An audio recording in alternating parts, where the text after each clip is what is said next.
Hi everyone. For those of you who don't know me, I'm Dominique Ashby, founder of Neuro at Work, and I use neuroscience to help people and organisations through change. We're really lucky to have James Rosenthal with us today from Novus Flow, who's going to share some really practical tips from his experience on how to navigate redundancy. James, would you like to introduce yourself before we dive in?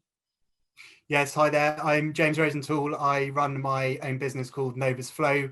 It's a recruitment business and coaching practice. My background is 15 years in professional services, marketing recruitment. I trained as a transformational coach last year and fused the recruitment and coaching together to help individuals and businesses navigate the world of work and careers. Well, that's fantastic. You're going to share some of the things you've learned over your career with us and what you can help people through the process of changing jobs. Redundancy actually is sadly probably the key area where people are going to be changing jobs. When you're going through redundancy, there's a couple of phases that usually happen. The first, when you're at work and actually your company's announced that redundancies are going to happen, and it's that period when you're being told that you're at risk or that maybe your colleagues are at risk. And then there's a period where perhaps you have taken redundancy and you're now looking for a new job. So I think it's interesting for us to explore those two phases while you're still in role and then what happens after, because I think there's probably different things that you can do to really maximize your chances of getting your dream role, whatever the next one is. So what is our mental state in each of those phases? And then what can we do practically to get the best out of ourselves when we're going through them? So if I talk a tiny bit about actually what's going on in our brain at that particular time, well, when we're told that we're about to be at risk for redundancy in an organization, immediately our brains will start to have a fear state. So they'll start to go into that fight or flight because losing your job is potentially something that's threatening. Now, when that happens, actually, our brains end up being supercharged on the emotional side and less able to activate the areas of the brain that are for executive functions. So like the future planning, creative thought, getting control of your emotions. So when we're in that state of being told that we might be at risk of redundancy, actually, there's quite a few things in our brains that might be trying to work against us. We're the best one in the world. They're trying to help us survive, but the outcome of that might be slightly harder in terms of the practical things we can do. So when our brain is in that fear state, what we want to do to bring it out of that is to help it with a couple of key aspects that are things like increasing certainty, because that's something that will have reduced if you're being told you're being put at risk of redundancy. The ambiguity in your career and daily life suddenly shoots up. So if you can find things to do that make your life a little bit more certain, that helps your brain come out of that threat response and go into a more creative response. And it's the same with the feeling of control. When you're being told you're at risk of redundancy, actually that's quite a lot of control being taken away from you. And again, the brain doesn't like that. That's a potential threat to survival if you don't have control of your own situation. So if there's things that you can do during that phase to increase that sense of control while you're going through the risk of redundancy process, then that will also help you in terms of trying to get that positive brain state where you can do a lot of the creative thinking, a lot of the executive planning, a lot of the areas of the brain which are about finding that next step in your career. And I think there's something important to also bear in mind when you're in a threat state. So before you manage to take yourself out of it, with some tips that we'll come to in a second, is that actually things that you see and things that you respond to, the immediate bias will be to respond negatively, because your brain is trying to figure out all of the risk scenarios to protect you from them. It goes to a worst case scenario. So things that you normally might not have been troubled by, that you might have received in a very sort of neutral way rather than a negative way, actually you're more likely to receive them in a negative way, in a threatening way. So that's again something to bear in mind, especially when we're working with colleagues around when we are at risk of redundancy as a group. You might perceive certain inputs from colleagues, certain interactions, certain things from your bosses, your managers, that might seem threatening in that situation, because your brain is in the position to think, actually, could this be a threat? If it is, what can I do to support myself and to survive? So again, those are things that are key to keep in mind, because they could derail any of the positive things that we can do while we're at risk of redundancy to be able to make the next steps even better. And that brings me on to you, James, and some really great tips that you have of how to make the most of the time you have while you're potentially at risk of redundancy, while you're still in the organisation. So where would you start? Sure. Thank you for that very insightful and interesting explanation. I think in terms of sort of where to start from a practical perspective, it's very important to sort of be on the front foot. We do that by being proactive and sort of taking the steps, sort of not waiting to sort of react to things that sort of happen to us or are happening around us. So we can sort of strive to sort of be as in control of the situation as possible.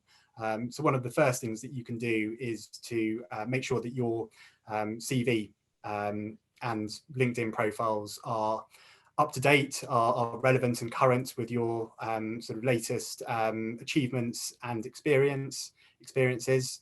You can also sort of be proactively looking at job boards or sort of identifying which other businesses or organizations are advertising for roles, what type of roles there are available, looking at benchmarking salaries and getting a sense of your own sort of value in the market.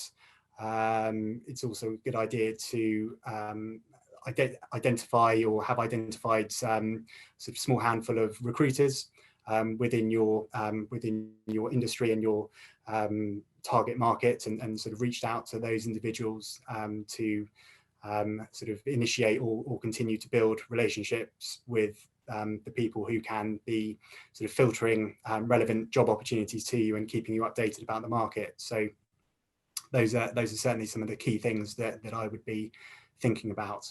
And if this is the first time in a long time that you're trying to create a CV or update or create a LinkedIn profile, have you got any ideas of where you can start? Mm-hmm. Sure. I think it can be difficult to, especially sort of writing a CV from scratch.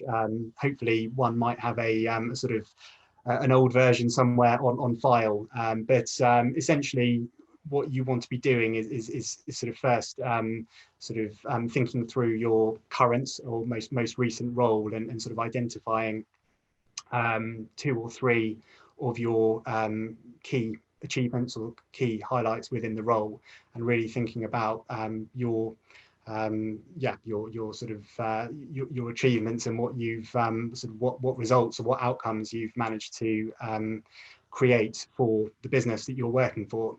In terms of LinkedIn, it's, if you haven't already, it's a case of creating a profile as one might do with Facebook or Instagram or whatever social media you're using, and start to build your network of contacts, and if you're feeling brave, start to sort of post or create some content which demonstrates or bring to life your skills, and to improve or increase visibility, so that hiring managers, recruiters, businesses sort of can sort of identify you, and you can start to sort of network your way around the platform to try to sort of identify potential opportunities and contacts, connections who might be able to help you, and sort of that sort of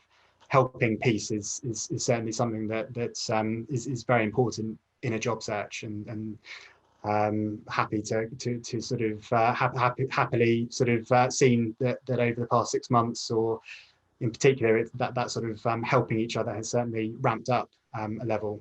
So certainly important to engage and sort of take part and leverage that help where you can. Absolutely. I think that's one of the really nice things that's come out of the past few months, is seeing the amount of people who are willing to help each other. So you might see a few requests of people. I've seen a couple come out on LinkedIn saying, I'm looking for a role. This is the type of role, please can you help? And the number of people who have reshared that, liked it, commented to help it get visibility is really great. So in terms of asking for help, I think that's something which traditionally maybe we felt a bit uncomfortable doing, but I think it's now become more of a normal. I think, with a job search strategy, I think it's, that there isn't sort of one one way only. I think it's about sort of combining many different sort of ways and approaches, and certainly sort of, you know, having people sort of, you know, sort of making introductions and referrals on your behalf is one of the key ways to move, you know, move your job search forwards. Absolutely. And I think that strikes me is that at the moment there's quite a lot of recruiters in the market and headhunters. How do you know which ones to approach, and how do you build those relationships? Because those guys will be really, really busy as well.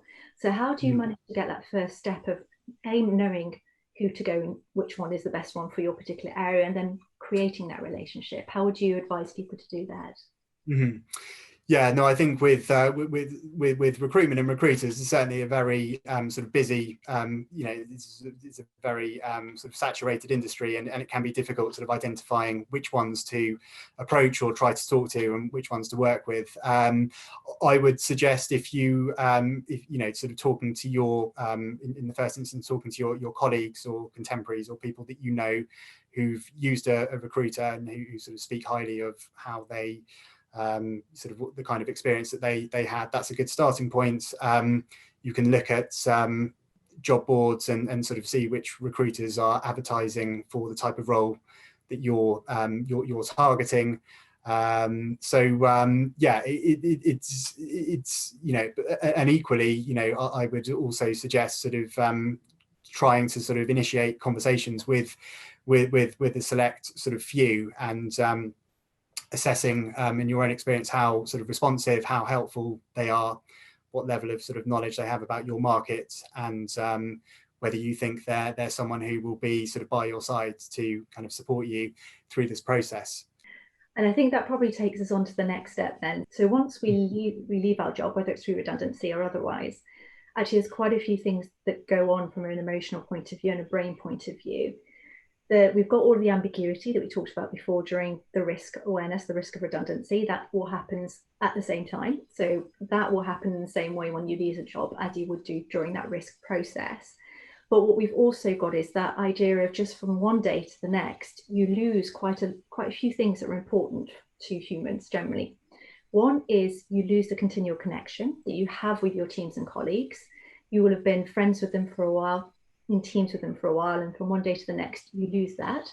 You also lose your daily routine, the thing that gets you out of bed every day, to be able to go to work, to be able to spend that third of your week there. It's quite a big time gap. So it's time and people that suddenly disappear from your life. And while that can be actually quite nice to have a break, to have that kind of bit more freedom in what you do, from a brain point of view, staying in that kind of timeless, zoneless area could be quite negative in terms of your habits that you get into. So in terms of the human side of stuff, once you've left your job, it's a really good idea to start to reconnect with friends and colleagues. Make sure you don't lose that connection straight away. Make sure you keep in touch, but also set up your daily routine. It doesn't have to be the same length. It doesn't have to be your 8-hour working day. But if you can get a daily routine in place, that will really help increase that certainty, reduce the ambiguity, which again, as I've just said before, it helps the brain in terms of getting out of a threat state and into a state that's very productive. If you can also start your day by thinking about something positive, a positive memory if possible, and think about it in quite a lot of detail. So the visuals, the sights, the smells, what the maybe the audio was around in it, the people you were with. And why you do that is because when you think of a memory and bring it to mind, actually your brain relives the same chemical state it was in when you made that memory. So if it's a happy memory, actually the chemicals that are released in your brain when you're thinking about it are the same. So you end up with some really good positive chemicals that come through. And those positive chemicals, including dopamine, are the chemicals that put your brain into a really good, positive, productive, creative state. Now, the flip side of that is that negative memories have the opposite effect. So negative memories, you do end up with the negative chemicals that then shut you down. So it's good to keep the positive memories rather than the negative. And what we also like as humans is that we have lots of little moments during a day when those positive chemicals, and dopamine in particular, will be released. And those are when we complete tasks, when we feel that we've completed something, or we feel we've created something. So if you can, in your daily routine, fill it with small things that you know you can achieve, because each time you achieve it, your brain will release more of those positive chemicals that will then spur you on to be even more productive later on in the day. So that's sort of a framework of how to get out of bed in the morning, what you can do to structure your life while you are going through the period of job hunting. But what can you actually fill your day with? And I'm going to come back to you, James, on that. What can you do that's really positive action while you're looking for a job? Once you've left your job and you've written your CV, because we've talked about that, you've got some good recruiters. What else can you do to prepare for that next step? Sure. Well, as you said, I think it's very important to sort of be organised, you know, and sort of have a plan. Obviously, be flexible with that plan, and sort of allow for you know, obviously you'll have your sort of ups and downs throughout sort of the job search process. That's inevitable. But I think as you said, you know, creating a bit of structure in your day. So thinking, okay, you know, let's sort of make good use of my time. So initially it's about, I guess, sort of staying calm and trying to sort of, yeah, keep sort of high emotions out of the process and treat the job search almost as a job in itself. So as you mentioned, have a, you know, sort of create a list of what needs to be done, and spend time in the morning and in the afternoon sort of focusing on the job search. So as you said, we've talked about sort of the CV and LinkedIn profile, for example. I think yeah, sort of make contact with the recruiters and sort of update them on your situation, assess what, you know, how the market's looking, you know, what kind of opportunities are out there, what kind of level of activity the recruiters are seeing in the market, and, you know, sort of volume of interviews is always a sort of good indicator of how things are looking. I think yeah, now is the time to sort of, you know, sort of not go silent or not go passive or not sort of retreat into yourself. It's about absolutely trying to sort of have Zoom conversations, have coffee meetings if you can with colleagues, friends, people within your network. I guess it's easy to think that you might be sort of in this situation all alone or by yourself, but you know, it's an unfortunate kind of sort of reality at the moment. There will be lots of people in similar situations, and sort of sharing tips with other people, sharing best practice is a really sensible thing to do. You know, sort of practice, maybe practice some interview questions with a friend, or sort of talk to people about you know, how you're feeling about sort of the applications that you're making, or the interview that you've just had. So I think being sort of comfortable talking about what you're doing and what approaches have worked well for you. Again, using LinkedIn to sort of post and comment on other people's posts, and maybe produce a blog or an article is a good thing to do.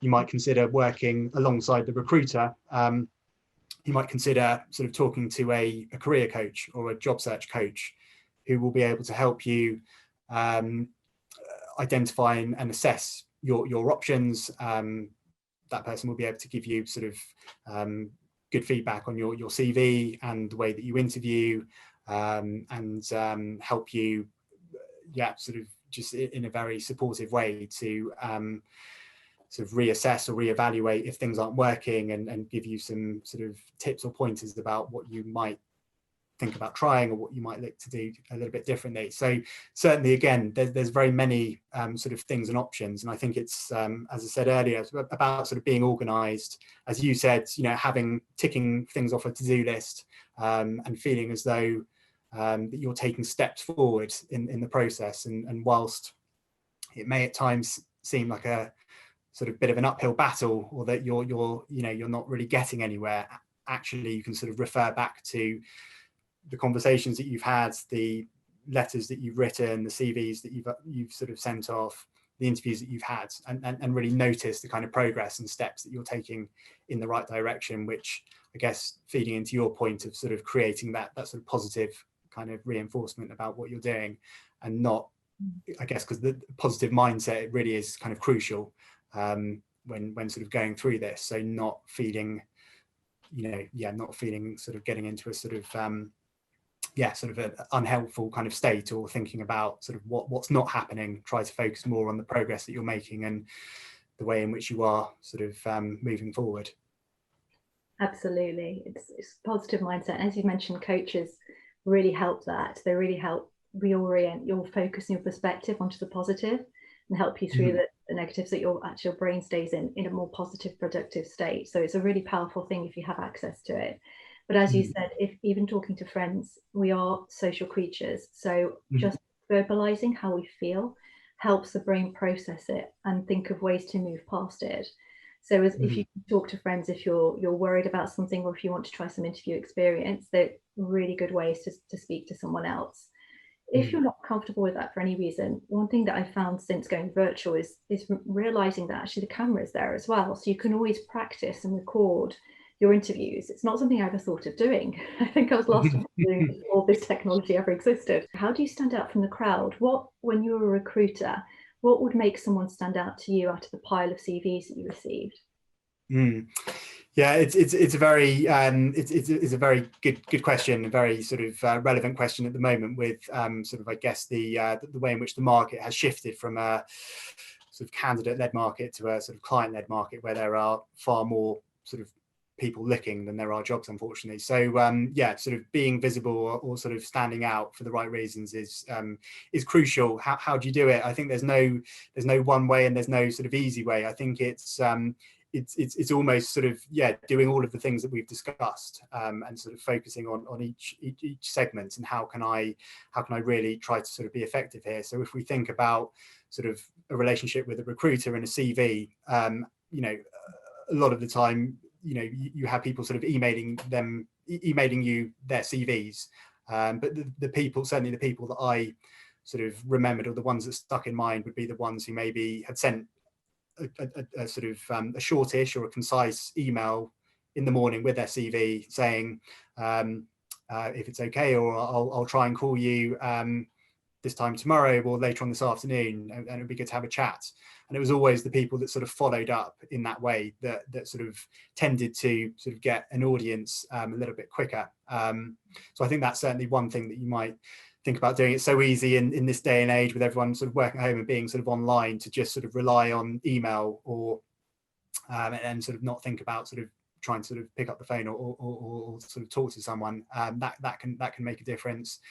I think with a CV, there's obviously lots of stylistically, lots of ways in which you can sort of make it more sort of snappy and concise. I think you know, do sort of be aware about how your CV looks, and sort of what length it is. Well, whilst I don't believe that there's necessarily a sort of hard and fast rule that it has to be on 2 or 3 sides, you certainly wouldn't want sort of a 10-page document, because you know, sort of there's more chance of it sort of ending up in the wrong pile, if you like. And I think you have to think, you know, you have to almost put yourself in the sort of the seat of the hiring manager or the business. You know, what do they want to see? They want something that's clear and concise, and that's something that brings to life your relevant skills and achievements in the most effective way. In terms of things like LinkedIn, yeah, sort of producing, you know, commenting or posting occasionally, or writing a blog is a good way to sort of get yourself noticed. And again, it's something that some people don't sort of feel comfortable sort of doing or trying. What my advice would be, just to sort of give it a go, and yeah, sort of try, and you don't have to sort of necessarily be on it all the time or every day, but just the occasional sort of the occasional sort of bit of activity can work really well. Absolutely, and I've been loving your posts as well. So I know you've been posting daily. They've been really great, really inspirational. Really kind of, yeah, thank you. I've really sort of, yeah, tried to sort of make a more proactive and conscious effort to sort of walk my talk a little bit more, especially this year. So absolutely, and they're brilliant, because they're concise, but they do have practical points at each point. So if you don't already follow James, I would suggest follow James. He's got some great posts, great tips. Thank you. And What would you say in terms of CV covering letters? So we've talked you talked about a personalization email, but occasionally when you apply for a job, you will have a separate point to load up a covering letter, even though it doesn't specifically ask for one. Is it worth the effort or not, do you think? Yes, yeah, absolutely is worth the efforts. It's yeah, indeed, and I think what you want to do with the covering letter again is make it fairly short, fairly sort of direct and concise, but be clear about why you're applying for this role, and sort of why the organization or the business should sort of be inviting you in for an interview. So you're linking your desire for the job with what you're bringing to the table, and the way to do that is maybe by sort of bringing to life 2 or 3 very sort of relevant examples of your experience based on your understanding of the requirements of the role, but keeping it keeping it sort of fairly sort of no more than a page. Again, it doesn't have to be a sort of long letter, and it shouldn't sort of regurgitate everything that you put in your CV. Try to sort of personalize it, and again, because a lot of people, as you said, a lot of people feel that cover letters aren't worth it or are pointless, and occasionally it can be the cover letter that sort of gets you the audience at interview. Brilliant. When you're actually at interview, today it's probably going to be virtual again. So what are your tips in terms of, I guess, even the things like the dress code? I mean, can you be in your hoodie? Or do you have to dress up? And things like, how do you make sure that you get your point across when there's only a small part of you? So you've noticed I'm French background, so my hands flail around, but actually when you don't see the rest of your body, it looks a bit weird. So as I'm sitting here chatting to you, what are the tips in terms of actually getting yourself across when there's so much less to see of you? Yeah, no, it's interesting. I think firstly, it's something that is new for everyone. Sort of video interviewing. Whilst obviously some businesses or global businesses have done it sort of previously, it's certainly not been sort of mainstream and common practice as it is now. So I think allow yourself that sort of margin, for error, and sort of it's not the same as interviewing in person. Nothing can ever replicate a sort of in-person face-to-face interview where you can obviously pick up on many more kind of cues and signals and what have you. So as you mentioned earlier, and it's a very good point, we can practice, and I think it's very important to sort of get comfortable sort of looking into the camera or sort of talking into a screen. You can do it with your iPhone, or you can I guess that's one of the benefits of sort of the age of social media, is that I guess sort of being sort of communicating online hopefully is something that a lot of people, more and more people, are feeling comfortable with. But I think practice, record yourself, watch it back, pick up on anything that you feel is a bit sort of weird or that you don't want to be doing, and try and sort of work on things like that. You mentioned in terms of dress sense, yeah, obviously it's kind of I guess people are only seeing your top half, but I guess it's however you feel most comfortable. For some people, that's kind of, especially over the summer, it was kind of shorts and flip-flops. You may want to wear a pair of jeans where instead of sort of a pair of smart trousers. You can get away with that when you're on camera. So it's really whatever's going to make you feel. So I guess it's all about feeling getting in the zone of being in a meeting or an interview where you want to impress. So if you sort of if you want to put on a smart shirt and tie, by all means do. I think generally sort of feedback that I've had from clients is that absolutely, something that makes you feel comfortable is absolutely fine. We're at home after all, aren't we? So I think that's certainly there's a bit more kind of flex on that than there would be if you were going into offices in London at the moment. Yes, I think that's a really good point you raised. Actually, we're all going through it. So the person who's interviewing you will be going through a similar situation to you in terms of their life being uprooted, them now being virtual, them having a million other things on their mind while they're trying to also get the best out of you in an interview. Because at the end of the day, that's what an interviewer wants. They want to meet a candidate that shines. They don't want to trip you up. So having that in mind and remembering that person opposite you, even though they're on a tiny screen in front of you, they are human and they are going through a similar adjustment period as you are. So connecting on that level, asking a few human questions. I think that what we've seen a lot of is bringing your whole self to work, or at least more of it than we ever did before. So I feel, would that have translated into interviews as well with your clients at the moment? Are they a little bit more open to the idea of just having that opening ambit, that chat of how things going? How are you finding that lockdown was and working from home? Is it a little bit more informal in style? Yeah, it is absolutely. I think, as you said, sort of everyone is everyone sort of is sort of going through this very strange and difficult and challenging period, and together, and yeah, absolutely, sort of connecting with people on a sort of human level is really important. And yeah, I think most people that I've sort of spoken to, and most businesses that I'm working with, make allowances for a bit of a dodgy or patchy sort of internet connection, or sometimes one of your kids kind of running into the room, or some crashing and banging outside the door, or the phone ringing. If there's ever a time that you're going to get away with that happening, or and being able to kind of laugh it off, and just kind of bond over that sort of moment of this is this is different, isn't it? It's now. And I think that generally seems to have sort of enabled people to, as you said, kind of bring all of their humanness into a conversation. And so I think when we try to think about sort of positives or good things that are coming out of this kind of this sort of difficult period. To wrap up, I just love to be able to share. How do you get in touch with you? LinkedIn tends to be my sort of go-to channel at the moment. So you can find me by typing in James Rosenthal, Novus Flow, and you'll be able to, please do connect with me, or sort of link in with me on there. My website is www.novusflow, that's novusflow.co.uk. Email james@novusflow.co.uk. So hopefully we can sort of connect with each other, and be delighted to kind of talk and understand where you're at and what challenges you might be facing at the moment.